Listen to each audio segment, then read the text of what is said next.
ನಮಸ್ಕಾರ ಸ್ನೇಹಿತರೆ, ಮನಿ ಟಾಕ್ಸ್ ಕನ್ನಡದ ಮತ್ತೊಂದು ವಿಶೇಷ ಸಂಚಿಕೆಗೆ ನಿಮಗೆಲ್ಲ ಆತ್ಮೀಯ ಸ್ವಾಗತ. ಎಲೆಕ್ಟ್ರಿಕ್ ಕಾರು ಖರೀದಿಸುವ ಕನಸು ಕಾಣ್ತಾ ಇರುವ ಕರ್ನಾಟಕದ ಜನತೆಗೆ ಇದೀಗ ರಾಜ್ಯ ಸರ್ಕಾರ ಬೃಹತ್ ಶಾಕ್ ನೀಡಿದೆ. ಹೌದು ಸ್ನೇಹಿತರೆ, ಇಂಧನ ಬೆಲೆ ಏರಿಕೆ ಭಯದಿಂದ ಅಥವಾ ಪರಿಸರ ಕಾಳಜಿಯಿಂದ ಜನರು ಇವಿ ಕಾರು ಖರೀದಿಸೋದಕ್ಕೆ ಹೊರಟಿದ್ರು. ಆದರೆ ಕರ್ನಾಟಕ ಸರ್ಕಾರ ಈಗ ರಸ್ತೆ ತೆರಿಗೆ ವಿನಾಯಿತಿಯನ್ನ ರದ್ದುಗೊಳಿಸೋದಕ್ಕೆ ಮುಂದಾಗಿದೆ. ಅಂದ್ರೆ ಇನ್ಮುಂದೆ ಎಲೆಕ್ಟ್ರಿಕ್ ಕಾರು ಖರೀದಿಸೋದು ಲಕ್ಷಾಂತರ ರೂಪಾಯಿ ದುಬಾರಿಯಾಗಲಿದೆ. ಗ್ಯಾರಂಟಿ ಯೋಜನೆಗಳಿಗೆ ಹಣ ಹೊಂದಿಸಲು ಸರ್ಕಾರ ಹೊಸ ದಾರಿ ಹುಡುಕ್ತಾ ಇದ್ದು, ಇದರ ಭಾಗವಾಗಿ ಎಲೆಕ್ಟ್ರಿಕ್ ವಾಹನಗಳ ಮೇಲಿನ ತೆರಿಗೆ ವಿನಾಯಿತಿ ರದ್ದುಗೊಳಿಸುತ್ತಿದೆ ಅನ್ನೋ ಆರೋಪಗಳು ಕೂಡ ಕೇಳಿ ಬಂದಿವೆ. ಹಾಗಾದ್ರೆ ಏನಿದು ಹೊಸ ನಿಯಮ? ಯಾವ ಬೆಲೆಯ ಕಾರುಗಳಿಗೆ ಎಷ್ಟು % ಟ್ಯಾಕ್ಸ್ ಬೀಳಲಿದೆ? ಇದರಿಂದ ನೀವು ಹೊಸ ಇವಿ ಖರೀದಿಸುವಾಗ ಎಷ್ಟು ಹಣ ಹೆಚ್ಚುವರಿಯಾಗಿ ಕಟ್ಟಬೇಕಾಗುತ್ತೆ? ಹಳೆಯ ಎಲೆಕ್ಟ್ರಿಕ್ ವಾಹನಗಳ ಕಥೆಯೇನು? ಎಲೆಕ್ಟ್ರಿಕ್ ದ್ವಿಚಕ್ರ ವಾಹನಗಳಿಗೂ ಈ ತೆರಿಗೆ ಅನ್ವಯ ಆಗಲಿದೆಯಾ? ಇವತ್ತಿನ ವಿಡಿಯೋದಲ್ಲಿ ಈ ಹೊಸ ರಸ್ತೆ ತೆರಿಗೆ ನಿಯಮದ ಕಂಪ್ಲೀಟ್ ಡೀಟೇಲ್ಸ್ ನೋಡೋಣ. ಅದಕ್ಕೂ ಮೊದಲು ನೀವಿನ್ನೂ ನಮ್ಮ ಮನಿ ಟಾಕ್ಸ್ ಕನ್ನಡ ಯೂಟ್ಯೂಬ್ ಚಾನಲ್ಗೆ ಸಬ್ಸ್ಕ್ರೈಬ್ ಆಗಿಲ್ಲ ಅಂದರೆ ಈಗಲೇ ಸಬ್ಸ್ಕ್ರೈಬ್ ಆಗಿ, ಹಾಗೆ ಬೆಲ್ ಐಕಾನ್ ಪ್ರೆಸ್ ಮಾಡಿ. ರಸ್ತೆ ತೆರಿಗೆ ವಿನಾಯಿತಿ ರದ್ದು, ಲಕ್ಷ ದುಬಾರಿಯಾಗಲಿವೆ ಇವಿ ಕಾರುಗಳು. ಸ್ನೇಹಿತರೆ, ಪರಿಸರ ಸ್ನೇಹಿ ಎಲೆಕ್ಟ್ರಿಕ್ ವಾಹನಗಳ ಬಳಕೆಯನ್ನು ಪ್ರೋತ್ಸಾಹಿಸಲು ಕರ್ನಾಟಕ ಸರ್ಕಾರವು 2016ರಲ್ಲಿ ಎಲೆಕ್ಟ್ರಿಕ್ ವಾಹನಗಳಿಗೆ 100% ರಸ್ತೆ ತೆರಿಗೆ ವಿನಾಯಿತಿ ನೀಡಿತ್ತು.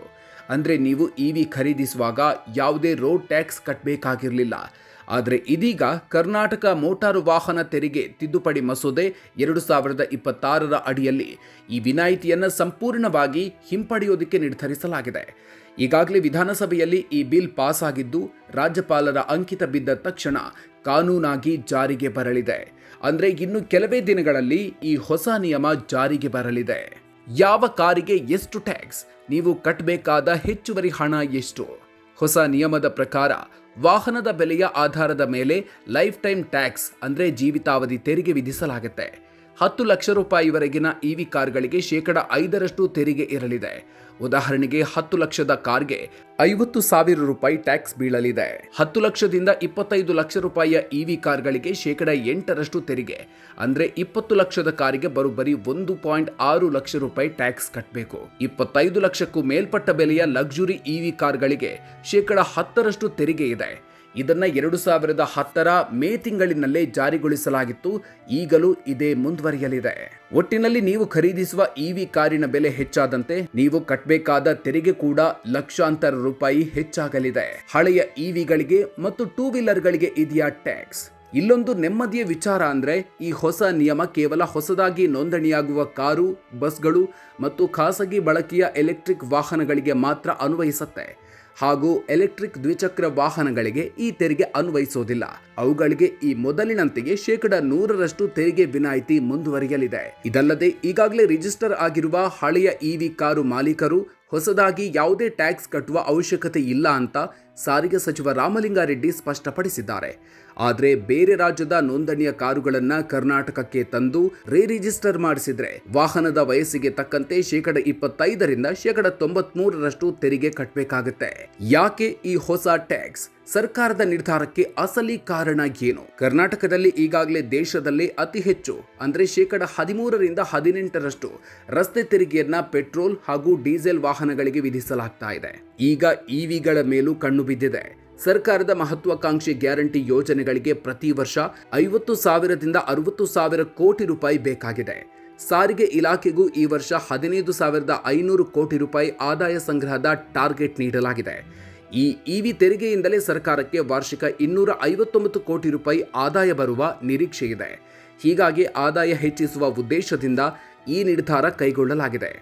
ಇನ್ನು ಪ್ರವಾಸಿ ಬಸ್ಗಳು ಮತ್ತು ಸ್ಲೀಪರ್ ಕೋಚ್ ಬಸ್ಗಳ ಮಾಲೀಕರಿಗೆ ಸರ್ಕಾರ ಸಿಹಿ ಸುದ್ದಿ ನೀಡಿದ್ದು, ಪ್ರತಿ ಸೀಟಿನ ಮೇಲಿನ ತೆರಿಗೆಯನ್ನು 3,500 ರೂಪಾಯಿಯಿಂದ 2,500 ರೂಪಾಯಿಗೆ ಇಳಿಕೆ ಮಾಡಿದೆ. ಇವಿ ಉದ್ಯಮಕ್ಕೆ ಭಾರಿ ಹೊಡೆತ, ಎಚ್ಚರಿಕೆ ನೀಡಿದ ತಜ್ಞರು. ಬೆಂಗಳೂರಿನಂತ ನಗರಗಳಲ್ಲಿ ವಾಹನ ದಟ್ಟಣೆ ಹಾಗೂ ಮಾಲಿನ್ಯ ಹೆಚ್ಚಾಗಿದೆ. ಇಲ್ಲಿರುವ 1.2 ಕೋಟಿ ವಾಹನಗಳಲ್ಲಿ ಇವಿ ಕಾರ್ಗಳ ಸಂಖ್ಯೆ ಕೇವಲ 4.1 ಲಕ್ಷ ಮಾತ್ರ. ಅದರಲ್ಲೂ ಕಾರುಗಳು ಕೇವಲ 37,365 ಮಾತ್ರ ಇವೆ. ಇನ್ನು ತಂತ್ರಜ್ಞಾನ ಬೆಳೆಯುತ್ತಿರುವ ಹಂತದಲ್ಲಿ ರಸ್ತೆ ತೆರಿಗೆ ವಿನಾಯಿತಿ ಮತ್ತು ಸಬ್ಸಿಡಿಗಳು ಜನರನ್ನ ಇವಿ ಕಡೆಗೆ ಆಕರ್ಷಿಸ್ತಾ ಇದ್ವು. ಆದರೆ ಈಗ ತೆರಿಗೆ ಹಾಕೋದ್ರಿಂದ ಇವಿಗಳು ಪೆಟ್ರೋಲ್ ಡೀಸೆಲ್ ಕಾರ್ಗಳಷ್ಟೇ ದುಬಾರಿಯಾಗಲಿವೆ. ಇದರಿಂದ ಜನ ಎಲೆಕ್ಟ್ರಿಕ್ ವಾಹನಗಳನ್ನು ಖರೀದಿಸಲು ಹಿಂದೇಟು ಹಾಕಬಹುದು. ಪರಿಣಾಮ ಇವಿ ಉದ್ಯಮ ಕುಸಿಯಬಹುದು ಅಂತ ತಜ್ಞರು ಮತ್ತು ಕಂಪನಿಗಳು ಆತಂಕ ವ್ಯಕ್ತಪಡಿಸಿವೆ. ಸ್ನೇಹಿತರೆ, ಎಲೆಕ್ಟ್ರಿಕ್ ವಾಹನಗಳಿಗೆ ರಸ್ತೆ ತೆರಿಗೆ ವಿಧಿಸುವ ಸರ್ಕಾರದ ಈ ನಿರ್ಧಾರದ ಬಗ್ಗೆ ನೀವೇನು ಹೇಳ್ತೀರಿ? ಗ್ಯಾರಂಟಿ ಯೋಜನೆಗಳಿಗೆ ಹಣ ಹೊಂದಿಸಲು ಸರ್ಕಾರ ಈ ರೀತಿ ಟ್ಯಾಕ್ಸ್ ಹಾಕೋದು ಸರಿಯಾ? ನಿಮ್ಮ ಅಭಿಪ್ರಾಯವನ್ನು ಕಾಮೆಂಟ್ ಮಾಡಿ ತಿಳಿಸಿ.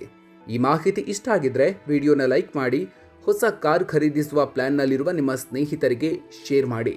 ಇಂಥ ಇಂಟ್ರೆಸ್ಟಿಂಗ್ ಸುದ್ದಿಗಳಿಗಾಗಿ ಮರೆಯದೆ ಮನಿ ಟಾಕ್ಸ್ ಕನ್ನಡ ಯೂಟ್ಯೂಬ್ ಚಾನಲ್ಗೆ ಸಬ್ಸ್ಕ್ರೈಬ್ ಆಗಿ. ಮುಂದಿನ ವಿಡಿಯೋದಲ್ಲಿ ಮತ್ತೆ ಸಿಗೋಣ. ಅಲ್ಲಿವರೆಗೂ ನಮಸ್ಕಾರ.